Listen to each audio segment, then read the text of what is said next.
comunidad, siempre seremos bien recibidos. De hecho, desde hace un tiempo, el gobierno valenciano decidió emprender acciones que fomentaran la inclusión de colectivos, independientemente de su condición, como ferias y otros eventos LGTBI friendly. Uno de esos lugares que merece la pena visitar dentro de la Comunidad Valenciana es la localidad de Benidorm, donde el orgullo LGTBI se vive como ves.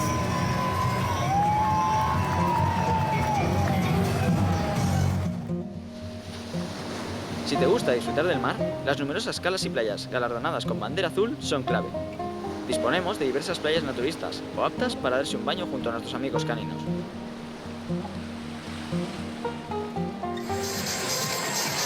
Música, color y un ambiente realmente festivo inundan nuestras calles.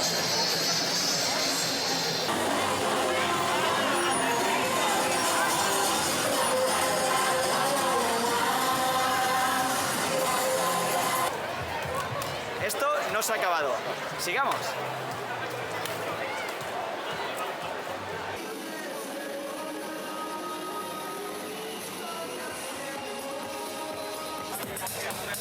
Sin olvidarnos de la vida nocturna valenciana.